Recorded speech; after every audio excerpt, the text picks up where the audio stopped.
Nous allons tous nous lever ce matin. Nous va élever sa voix par rapport à la parole. Tu vas dire, Seigneur, parle à mon cœur, je vais t'écouter.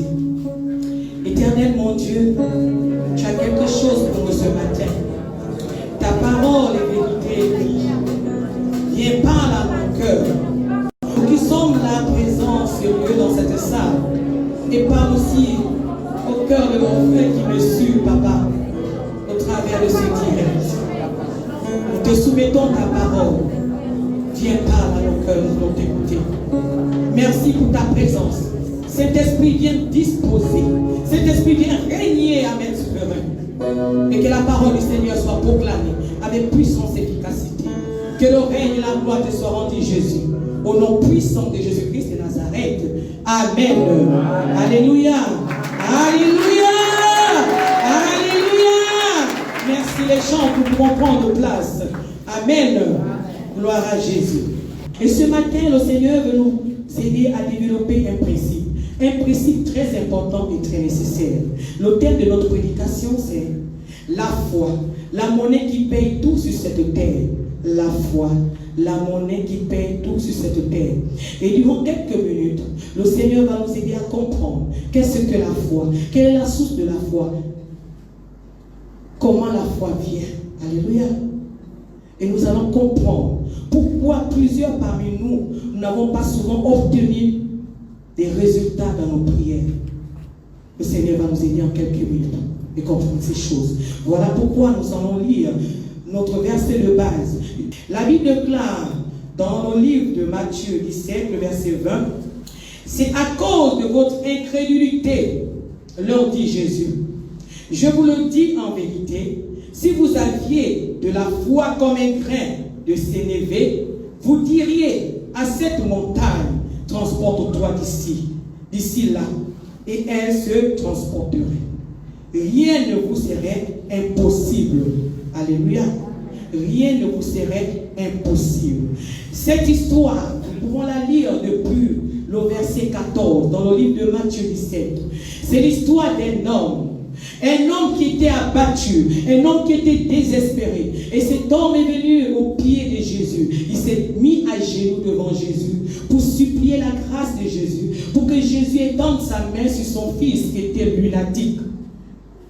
Quelqu'un qui est lunatique, c'est quelqu'un qui souffre de l'épilepsie. Et son enfant tombait dans de l'eau et dans du feu pendant qu'il faisait de la crise. Il souffrait d'une maladie cruelle. L'épilepsie, c'est une maladie cruelle. C'est une maladie difficile. C'est une maladie compliquée. Et cet homme est venu se jeter au pied de Jésus. En venant se jeter au pied de Jésus, cet homme de dire à Jésus, je suis allé vers tes disciples, mais ils n'ont pas pu guérir mon fils. Et là, Jésus a ordonné à ce démon qui possédait cet enfant, parce que la maladie ne vient pas de Dieu, mais la maladie vient de l'ennemi, la maladie vient de Satan. Et derrière une maladie, il y a un démon. Parce que quand Jésus a prié, il a chassé le démon, le démon est parti. Aussitôt, l'enfant était guéri. Alléluia. L'enfant était guéri de l'épilepsie. Amen. Et là, Jésus de regarder ses disciples et de faire la remarque à ses disciples. Et là, pendant que Jésus faisait la remarque à ses disciples sont venus vers Jésus pour dire à Jésus, je suis en train de paraphraser, pourquoi nous n'avons pas pu? Et là, Jésus répond à ses disciples par ce verset 20. Il dit, à cause de votre incrédulité, leur dit Jésus. Je vous le dis en vérité, si vous aviez de la foi comme un grain de sénévé, vous diriez à cette montagne, transporte-toi d'ici là, et elle se transportera. Et rien ne vous serait impossible, rien ne pourra vous résister, rien ne sera difficile. Alléluia. Et là, le Seigneur nous interpelle ce matin. Quand nous lisons ce verset, il dit, si vous avez la foi comme un grain de sénévé. Sénévé, c'est un grain qui produit la montagne, la moutarde. Et le grain de sénévé, c'est un petit grain. Il est tout petit, vraiment tout petit.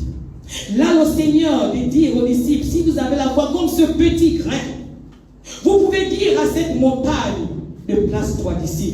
La montagne peut être une situation. La montagne peut être un problème. La montagne peut être une maladie. La montagne peut être le manque du travail, le chômage, la maladie, la fécondité, l'élévation, une difficulté qui vous embête.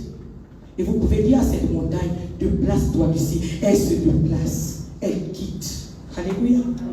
Et là, le Seigneur ce matin nous interpelle par rapport à la foi. En disant à ses disciples que si vous avez juste une petite foi, comme ce grain de sénévé, une toute petite foi, vous pouvez faire des exploits. Parce que sans la foi, personne ne peut gagner des victoires sur cette terre. Alléluia. Sans la foi, quelqu'un ne peut gagner des victoires sur cette terre. Mais là, nous allons mettre un point et nous poser cette question, la foi. C'est quoi la foi? C'est quoi la foi? Le livre de Hébreux 11 nous dit, la foi est une ferme assurance des choses qu'on espère, une démonstration de celles qu'on ne voit pas. Et là, quand on lit ce verset, un moment on peut ne pas comprendre. Mais c'est simplement dire que la foi, c'est la ferme confiance à la parole de Dieu. La foi, c'est la ferme confiance, la conviction totale aux promesses que le Seigneur a inscrites dans cette Bible. Alléluia. La foi, c'est de croire que tout ce que Dieu a inscrit dans cette Bible va se réaliser dans ta vie. Même si ce n'est pas encore arrivé, mais ça va se réaliser. Alléluia. C'est faire confiance à la parole de Dieu. C'est faire confiance aux promesses de Dieu. C'est faire confiance à Jésus-Christ de Nazareth qui est mort à la croix pour toi. Alléluia. Ce que la Bible dit à l'intérieur, ça te concerne. Toutes les promesses qui sont inscrites à l'intérieur. Si à l'intérieur, la Bible dit que tu vas te marier, tu dois croire, tu dois avoir foi à cette parole. Alléluia. C'est la ferme confiance, la confiance totale. Vraiment, la foi, c'est la confiance totale. Quand vous regardez le verset 20, le Seigneur a fait une remarque à ses disciples en disant à cause de votre incrédulité. Parce que la foi est un obstacle. L'obstacle de la foi, c'est l'incrédulité. L'incrédulité, c'est le doute. L'incrédulité, ce n'est pas croire aux promesses de Dieu. Et là, je veux d'abord que nous puissions élaguer cela. Il y a eu certaines personnes qui ont prié, mais les situations n'arrivent pas parce qu'ils sont incrédules. Parce que tu ne peux pas prier et avoir le doute, la force le doute. Tu fais qui confie comme, est-ce que réellement Dieu va me guérir? Ah non, je sens déjà la fièvre. Oh non, je sens. Non, là tu n'as pas la foi. Là tu as le doute. Et quand tu as le doute, rien ne peut se passer dans ta vie. Alléluia. Et là, s'il y a quelqu'un qui a l'incrédulité, qui commence déjà à appeler au Seigneur et dit, Seigneur, enlève-moi l'incrédulité. Parce que sans la foi, tu ne peux pas obtenir des victoires sur cette terre. Amen. Et là, nous allons aussi comprendre, nous avons compris que l'incrédulité, c'est le doute. L'incrédulité est un obstacle de la foi. Mais nous allons nous poser cette question. D'où nous vient la foi? Quelle est la source de la foi? Quel est le fondement de la foi? C'est vrai la foi. Quelqu'un qui vient arriver dans cette salle pour la première fois va se poser la question, c'est vrai pasteur, la foi. Mais comment je fais pour avoir cette foi? Quelle est la source? Je vais la puiser où cette foi? Et là nous allons découvrir la source de la foi. La source de la foi, nous retrouvons cela dans le livre de Romains. Romains chapitre 10, verset 17. Je vais lire pour nous. Ainsi la foi vient de ce qu'on attend. Et ce qu'on attend vient de la parole de Christ. J'espère que c'est bien inscrit dans vos Bibles. La foi vient de ce qu'on attend. Et ce qu'on attend vient de la parole de Dieu. Christ, c'est Dieu. C'est Jésus-Christ. La foi vient de ce qui est inscrit dans cette Bible. Donc, ça veut dire quoi? Ce verset de Romains 10, chapitre 17, veut dire quoi? Nous voulons bien comprendre. Nous comprenons que ce verset nous montre que la parole de Dieu La parole de Dieu est la source, est le fondement de notre foi. Alléluia. Que la parole de Dieu, c'est ce qui est inscrit à l'intérieur. La parole de Dieu, c'est pas ce que les hommes de Dieu proclament, les proclamations des hommes de Dieu ou des hommes d'église. C'est ça la parole de Dieu. C'est la Bible, c'est ce qui est écrit dans la Bible. Est-ce que nous tous nous avons une Bible ce matin? Est-ce que nous avons une Bible ce matin? Est-ce que nous avons une Bible ce matin? Voilà. Parce qu'on doit comprendre. Parce que cette histoire nous empêche de remporter les victoires. Le manque de foi. Voilà pourquoi nous devons comprendre que le fondement de la foi, c'est la parole de Dieu. Si quelqu'un ne lit pas la parole de Dieu, sa foi ne peut pas être fondée. Pour un chrétien, le fondement de la foi, c'est la parole de Dieu. Parce que le fondement de la foi aussi, là, il y a des gens qui mettent leur foi sur autre chose. Il y a des gens qui mettent leur foi sur d'autres croyances. Mais là, je m'adresse aux enfants de Dieu, aux chrétiens. Le fondement de la foi d'un enfant de Dieu, c'est la parole de Dieu. Alléluia. Est-ce que nous pouvons comprendre cela? Que la parole de Dieu est le fondement de notre foi. Est-ce que parmi nous, les chrétiens, toi qui me suis et toi qui es là présent, est-ce que tu as déjà vu Jésus avec tes yeux physiques? Non. Tu crois à Jésus par la parole de Dieu. Parce que c'est la parole de Dieu qui déclare que Jésus est mort à la croix pour toi. Et quand tu prends cela, tu t'accapares de cela. Alléluia. Le fondement de la foi, c'est la parole de Dieu. Et il y a beaucoup de personnes qui pensent que la foi, le fondement de la foi, c'est la prière. Le fondement de la foi, c'est la parole de Dieu. La prière, c'est juste la conséquence, le résultat de notre foi. Parce que c'est notre foi qui donne la force à la prière. Alléluia. On puise dans la parole, on a la foi. Et quand on prie, il y a un impact et le résultat s'opère. Amen. Amen. On ne résiste pas au diable avec la prière. Est-ce qu'on comprend ça?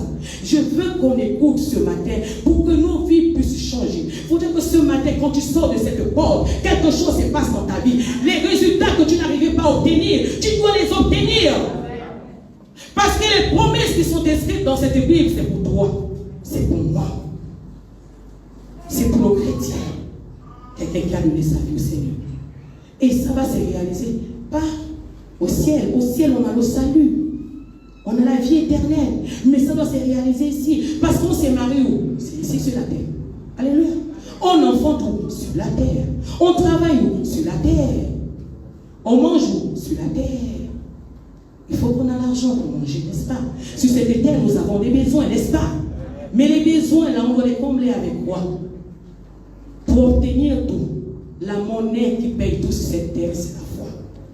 On ne résiste pas au diable par la prière, non. On combat le diable par la prière. Est-ce qu'on comprend ça? On résiste au diable par la foi. Mais le diable, on le combat par la prière. Mais pour que ta prière soit efficace pour combattre Satan, il faut que tu aies la foi.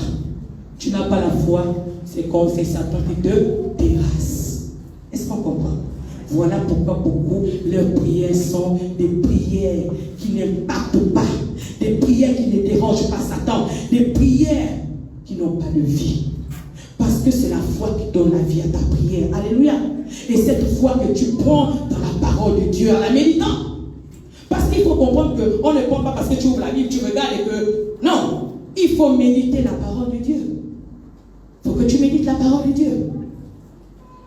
Donc je disais tout à l'heure qu'on ne résiste pas au diable par la prière. Mon combat le diable par la prière. Mon résiste le diable par la foi. 1 Pierre 5, 9 nous dit, la partie B, j'ai pris juste la partie B qui me concerne. Résistez-lui avec une foi ferme. 1 Pierre 5, 9. La Bible dit, résistez-lui. Là, il s'adresse au diable. Quand vous lisez le verset 8, vous allez plus comprendre. Dans 1 Pierre 5. Vous pouvez commencer au verset 8 pour mieux comprendre la lecture. Alléluia. Mais j'ai pris 1 Pierre 5, 9, la partie B. qui dit résistez-lui. Résistez, je vais paraphraser, résistez au diable avec une foi ferme. Est-ce qu'on comprend ça? La Bible n'a pas dit résister au diable avec une prière ferme. Est-ce qu'on comprend?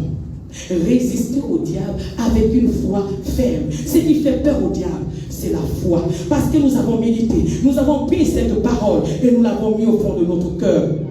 Et cette parole porte un impact. Nous avons cette foi. Et quand nous prions, notre prière a une puissance qui se dégage. Alléluia. Et là, nous terrassons Satan. Quelqu'un peut lire Luc chapitre 10, le verset 19. Beaucoup de chrétiens le lisent souvent. Luc chapitre 10, verset 19. Dieu m'a donné le pouvoir de faire ceci, cela, Satan, rien ne peut me nuire. Mais beaucoup ne font pas de dégâts. Beaucoup, c'est Satan qui les terrasse. Pourquoi beaucoup n'obtiennent pas de bénédictions? Parce que Satan les terrasse. Il y a d'autres qui pleurent parce que le grand-père a attaché son ventre, parce que la grand-mère, ou parce que l'oncle il s'assit là, sur les robes des maris de toute la famille. Est-ce que l'oncle est plus puissant que Dieu? N'est-ce pas, il a dit dans Luc 10, 19, que je vous ai donné le pouvoir de combattre les œuvres des ténèbres et rien ne peut vous nuire. Quand vous allez les combattre, vous sortez de là sans une blessure, n'est-ce pas? Rien ne peut venir.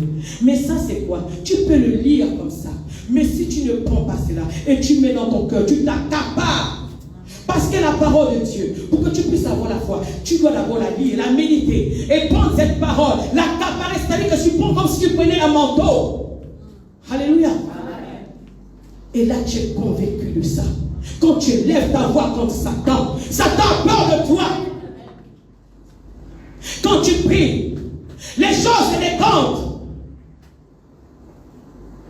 Aujourd'hui, nous voyons des chrétiens pleurer, Charles. Des chrétiens qui vont supplier. Oh non, parce que le prophète a dit que c'est mon grand-père qui me bloque le travail. Je dois lui donner mon grand-père 100 000. Waouh! Il faut donner ça pour Icobé, pour l'évangile. Il faut donner ça pour les missionnaires que Dieu va envoyer en Corée du Nord. Non. Satan n'est pas plus puissant que Dieu. Satan n'est pas plus puissant que le chrétien. Le chrétien qui connaît la vérité. Le chrétien qui connaît la vérité qui est inscrite dans la parole de Dieu. Qui a donné réellement sa vie au Seigneur. Satan n'est pas plus puissant que le chrétien. Le chrétien est au-dessus de Satan. Mais quand tu as pris ta place, quand tu t'as accaparé de la parole de Dieu, quand tu as mis ça et tu as la foi que tu as développée, les choses se décantent. Alléluia. La puissance du Seigneur en toi.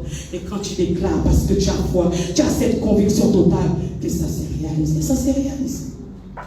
Alléluia. J'espère que nous allons désormais bien prier. Avant de prier, nous devons d'abord lire la parole de Dieu. Amen. Et avant de prier, pour avoir une prière efficace, nous devons lire la parole de Dieu. Et cette parole doit déclencher la foi dans nos vies. Par exemple, quelqu'un qui veut prier de la guérison. Mais tu vas prier de la guérison comment?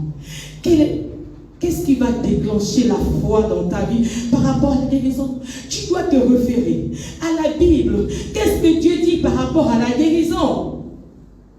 Quand tu lis cette parole, elle te donne la foi. Si tu veux prier pour la guérison, et on prend un exemple. Exemple Ésaïe 53.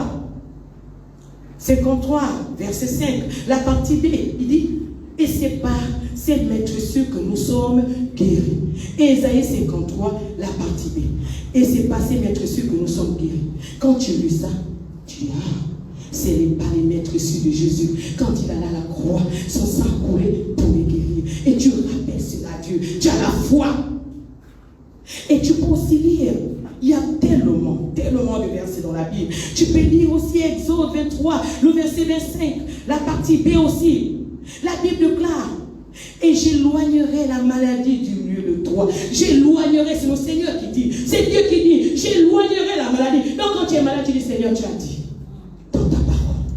Tu as dit dans Exode 23, le verset 25, que tu vas éloigner la maladie de moi. Seigneur, agis maintenant. Éloigne cette maladie au nom de Jésus-Christ de Nazareth. C'est comme tu peux prier. Tu peux utiliser le livre de Luc 10, 19. La maladie devient liquide. Satan, non? Tu prends autorité. Il a dit qu'il t'a donné notre pouvoir sur les œuvres des ténèbres. La maladie, ce n'est pas les œuvres des ténèbres. Donc tu as ce pouvoir de décider. Tu dis, toi, démon, comme Jésus a fait. Quitte mon corps ou quitte le corps de telle personne. Mais ça, il faut d'abord se nourrir de la parole de Dieu. Et que cette parole puisse fonder une foi efficace dans ta vie. Parce que la foi, c'est la monnaie qui paye tout. La foi, c'est la monnaie qui paye tout sur cette terre. Alléluia. Sans la foi, tu ne peux pas obtenir des victoires. Tu vas juste avoir des bénédictions comme tout le monde. Parce que vous voyez même les païens. Quand le soleil s'élève, ça s'élève aussi sur les païens, sur les chrétiens. Quand le soleil se couche, ça se couche aussi sur les païens et les chrétiens. Mais c'est les chrétiens qui doivent remporter normalement des grandes victoires. Rien n'est impossible à Dieu. Si tu parles par exemple de la procréation, Exode 23, 26 dit quoi? Il n'y aura dans mon peuple, il n'y aura dans mon pays, ni femme qui avorte, ni femme stérile. Je remplirai le nombre de ces jours. Ni femme qui avorte. Oh non, je perds toujours des grossesses. J'ai des avortements spontanés. Les avortements spontanés, c'est un avortement sans provocation. Quand tu ramasses une grossesse, elle ne tient pas, elle sort. Est-ce que c'est écrit qu'une femme doit avoir des avortements dès que tu ramasses une grossesse, ça sort? Et quand on va dans les hôpitaux, on nous bourre au crâne. La science est un ennemi de la foi. Hein? Attention. Je ne vous empêche pas d'aller dans les hôpitaux, mais j'ai dit qu'il faut faire attention. La science est un ennemi de la foi. Tu vas te dire que l'utérus est tordu. Toi, tu vas maintenant, et que toi qui es chrétien, de baser ta foi dans la parole que Dieu t'a inscrite. Tu vas maintenant dire non, tu mets ta foi sur l'utérus, mais tu ne vas pas concevoir, ça va toujours sortir. Mais si tu mets ta foi sur ce verset, tu rappelles cela à Dieu. Tu dis non, c'est pas normal. Ça veut dire que c'est un démon qui me provoque ça. Donc j'ai le pouvoir de ordonner à ce démon de libérer mes boutons et je vais affronter. Alléluia. Le Seigneur veut les gens de la foi. Ni femme stérile. J'ai mal au cœur. Quand je vois les je ne refuse pas. Mais non, la stérilité ne vient pas de Dieu. Ça vient de l'ennemi. Pourquoi? Dès le premier livre de la Genèse, il a dit à l'homme et la femme. Parce qu'il commence à dire à l'homme. Parce que l'homme est le chef. Parce que l'homme, c'est pas l'homme que la femme a été créée. Il a dit à l'homme et la femme, l'homme qui est le chef, il a dit, multipliez-vous. Il ne s'est pas arrêté là. Il a donné une précision.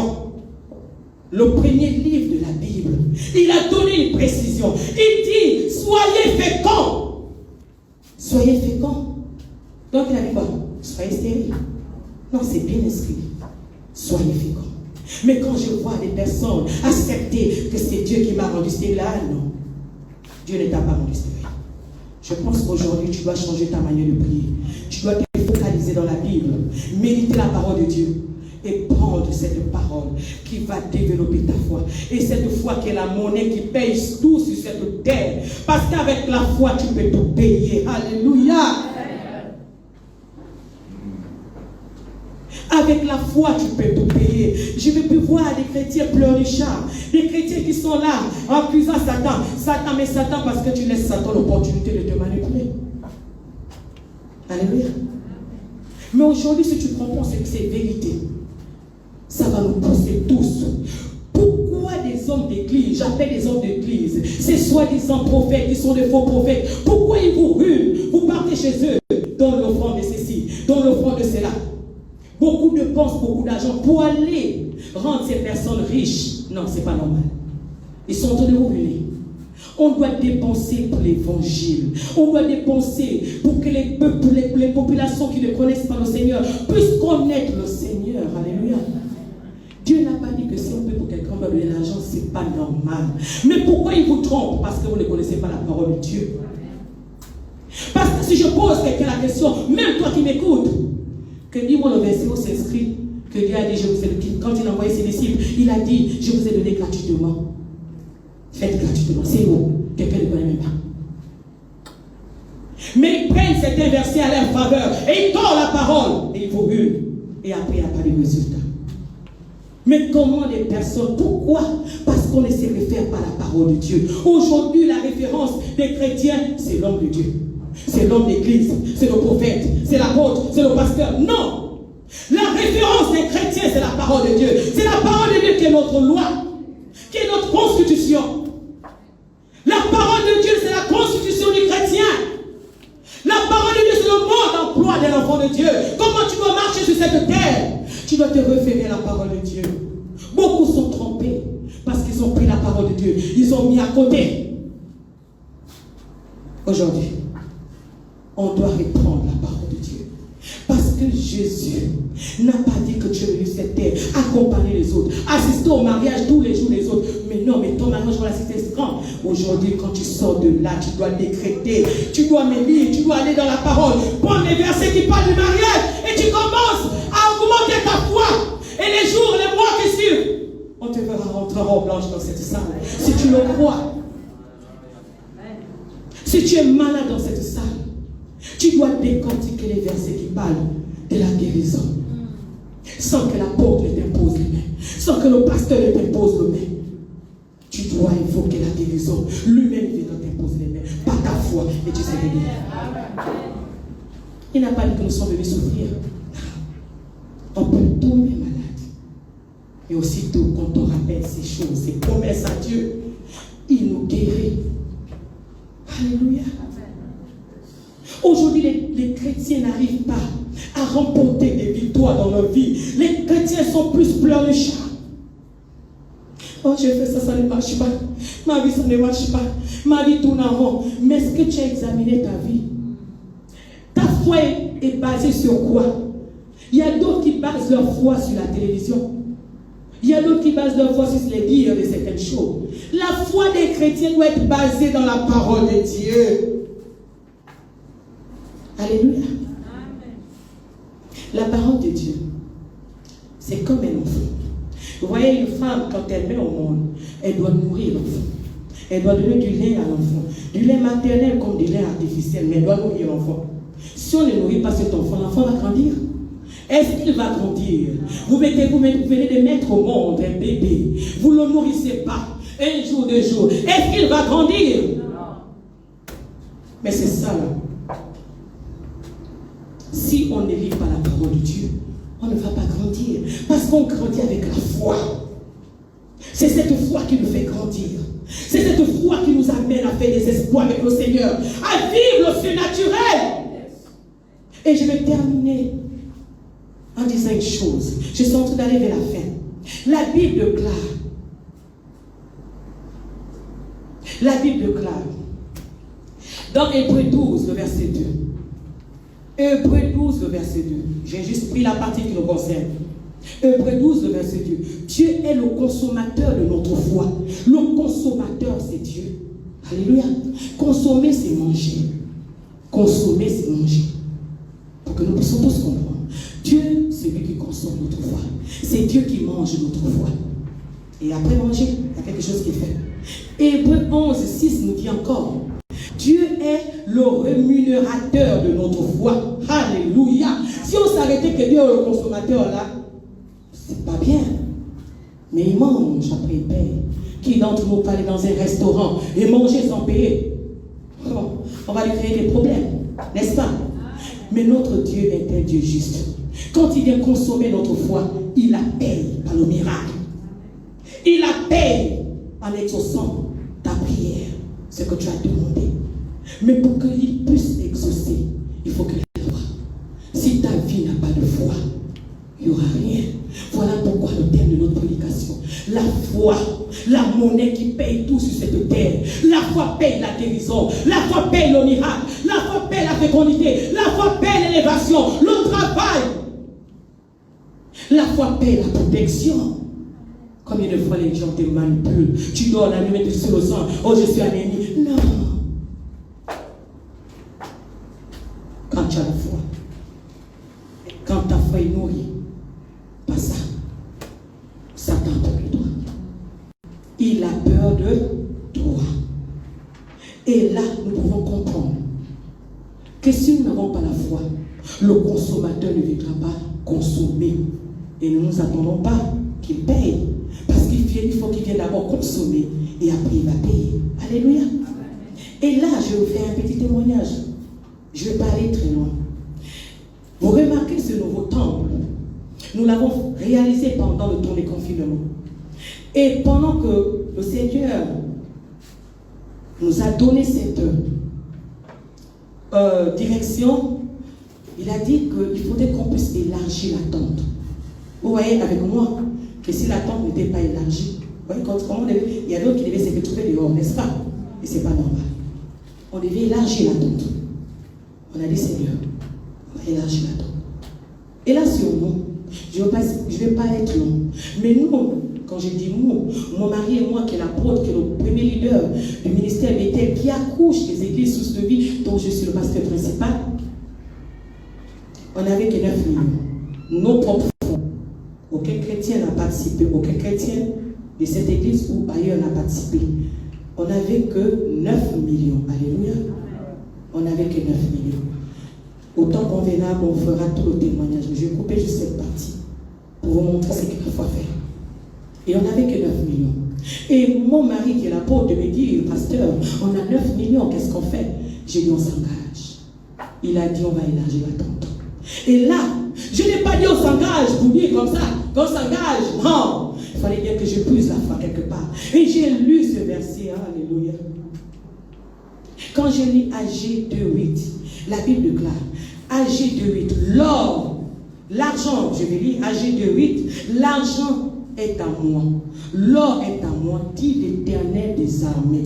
Il dit, l'argent est à moi, l'or est à moi, c'est l'Éternel qui parle, c'est pas moi qui parle. Je suis en train de paraphraser. Jésus lui-même dit, l'argent est à lui, l'or est à lui. Donc l'argent l'appartient, l'or l'appartient. Quand je lis la parole de Dieu me dit, quand je donne ma vie au Seigneur, je suis la fille du roi des rois, du Dieu tout-puissant. Et je suis co-héritière avec Jésus-Christ de Nazareth. Et si la Bible déclare que l'or appartient à mon Père, l'argent appartient à mon Père, je suis héritière. Et je suis co-héritière avec Jésus-Christ de Nazareth. Ça veut dire quoi? Ça veut dire que si je prie, il va donner l'argent. Surtout pour son œuvre. Et là, je vais encore m'appuyer sur le livre de Matthieu 21, le verset 22, qui va encore augmenter ma foi. Matthieu 21, verset 22, la Bible déclare, tout ce que vous demandez avec foi, par la prière. Est-ce qu'on a dit que tout ce que vous demandez par la prière? Écoutez bien. Écoutez bien. Amen. J'insiste. Parce que le Seigneur veut voir des gens vivre meilleurs sur cette terre. Il est le Dieu qui multiplie l'argent. Il est le Dieu qui guérit. Il est le Dieu qui donne tout. Aucune situation, je dis aucune situation, au-dessus de Dieu. Il donne tout. Quand je lis Matthieu 21, le verset 22, la Bible déclare, tout ce que vous demanderez avec foi, par la prière, vous le recevrez. J'ai dit, Jésus-Christ de Nazareth, merci Seigneur pour cette vérité. Je me suis accaparé de cette parole. Je vais communiquer cette foi à un homme ce matin. Je vais communiquer cette foi à une femme ce matin. Je me suis accaparé de cette parole. Quand l'homme de Dieu me dit, servant du Seigneur, nous avons 9 millions. Mais quand je demande à l'entrepreneur qui est Papa Judas, que Dieu le bénisse, et dit, c'est fort. Parce que ce temple est allé à 21 millions et quelques, et plus. De 9 millions à 21 millions, sans aucun soutien. Mais le soutien de Jésus-Christ par la foi. Nous avons dégagé la foi, mon époux et moi. Et nous avons prié avec foi. Et notre prière était efficace. Parce que nous avons pris les 9 millions que nous avions. Nous avons, à cette époque, nous avons pris les 9 millions que nous avons. Nous avons mis dans une enveloppe. Nous avons prié. Seigneur, multiplie. Parce que tu vois ce que nous avons réalisé. C'est pour ton œuvre. Et nous n'avons pas dit ça au Seigneur comme ça. Nous sommes accaparés de ces versets. Je vous assure que chaque jour que l'homme de Dieu venait me dire, c'est bon du Seigneur, il faut tant, on ne faisait que sortir de l'argent. Sortir. Et quand, puisque l'homme de Dieu est très minutieux, quand il commence à calculer les dépenses, il dit, nous sommes sont déjà à 12 millions, comment ça? Je dis, homme de Dieu, ne te pose pas la question. Si tu te poses la question, tu ne vas rien comprendre. Et c'est le mystère de Dieu. Quelque chose s'est passé. Dieu a multiplié les 9 millions avec 2 millions et quelques. Alléluia! C'est pas la magie. C'est pas le diable qui a donné cela. Nous ne sommes pas allés dans la franc-maçonnerie. Nous ne sommes pas allés nous ridiculiser dans la franc-maçonnerie. Non! Ou chien ganga. Mais le plus grand ganga de ce monde. Le plus grand s'appelle Jésus-Christ de Nazareth. Celui qui multiplie l'argent. Oui, je le crois, je connais ce Dieu. Il a multiplié les 9 millions que nous avions à cette époque. Avec 21 millions. Alléluia! Tout c'était dans cette enveloppe. Et je serais, parce qu'on avait dit à Dieu, on va s'arrêter jusqu'au baie vitrée. Remarquez avec nous que nous n'avons plus les mêmes fenêtres. On doit prier Dieu dans un endroit qui glorifie notre Dieu. Et ça me fait mal, quelquefois nos maisons sont plus des belles maisons, mais la maison de Dieu est moins énorme. Vous savez, s'il y a quelque chose qui peut faire plus, c'est pour Dieu. On doit faire plus à Dieu. Et Dieu va penser à nous. Mais si on pense qu'à nous là, il ne pensera pas. Parce que c'est lui le seul capable de penser à nous, de changer notre situation. Et c'est comme ça qu'on s'était arrêté au baie vitré. Je vous dis, quand on a terminé la peinture tout jusqu'au baie vitré, on n'avait pas pensé aux grilles. Les grilles n'étaient pas dans le programme. Mais quand on a terminé tout sans les grilles, tout était mis dans l'enveloppe. Parce que chaque jour, il remplissait cette enveloppe. Et je ne pouvais pas compter. Parce que j'avais compris que là, c'est le mystère de Dieu. Je ne peux pas vous expliquer comment ça venait. Mais ce que je sais, que chaque jour, on faisait sortir l'argent. Et ce jour, il n'y avait plus rien. Parce que l'église était terminée. Les grilles n'étaient pas dans ce programme. Et là, l'enveloppe était vide. Je montre à l'homme de Dieu qui est lui-même, le Dieu qui opère, le Dieu qui multiplie l'argent. Il est arrivé au but. Et on a déchiré cette enveloppe. Mes enfants pouvaient dire, maman, donne-nous cette enveloppe magique pour blaguer. Parce que même ils ont vu ce miracle. Ils ont vu ce miracle. Et ce miracle, je vous le partage ce matin. Et je suis en train de communiquer la foi. Parce que Dieu est capable de changer ton statut. Dieu est capable de changer ta situation. Quelle que soit ce que tu vis, Dieu est capable.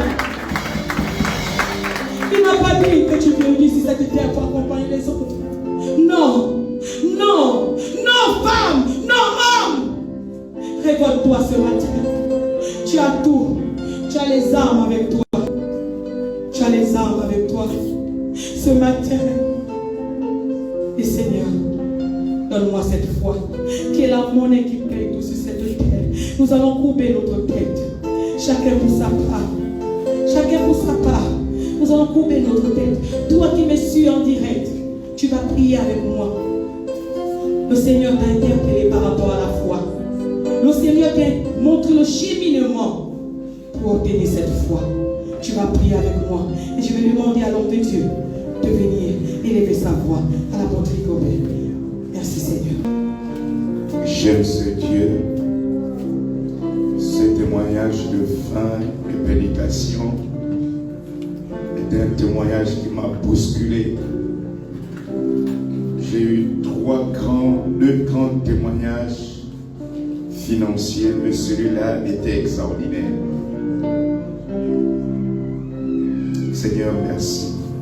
Si tu l'as fait pour nous, tu peux le faire pour celui qui me suit et qui m'écoute dans cette salle. Oh, rien n'est impossible à Dieu. Non, il ne faut pas prononcer cette parole pour le plaisir. Est-ce que tu l'as lu dans la Bible? Si tu l'as lu dans la Bible, c'est que Dieu est réel. Et il dit que rien n'est impossible à lui. Oh, ne te refais pas la science. Elle est complètement opposée à Dieu.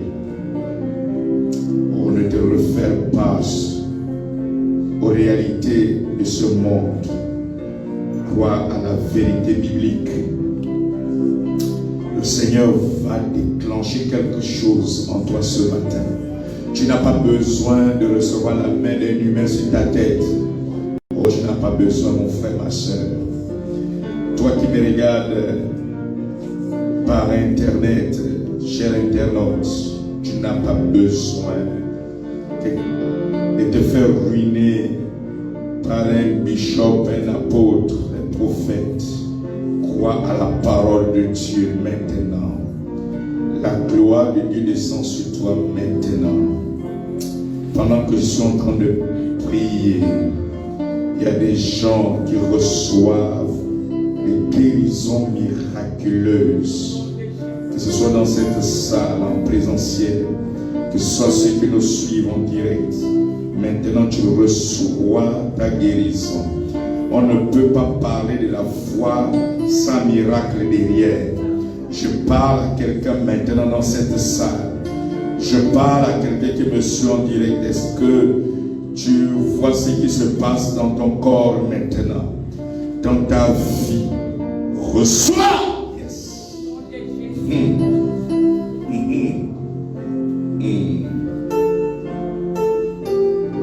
Merci Jésus. Merci Jésus. Merci Jésus. Avec un tel message, ne pas rentrer en possession du miracle, des promesses de Dieu, c'est prouver qu'on n'est pas avec Dieu. Ça c'est clair. Quand on est avec le roi des rois, et que tu sais cette parole, contraire à ce que tu as déjà écouté plusieurs fois, il y a quelque chose qui se passe ce matin. Merci Seigneur. Je te bénis pour ta servante que tu as puissamment utilisée ce matin. La gloire est pour toi seul, l'honneur également. Merci au nom de Jésus. Amen.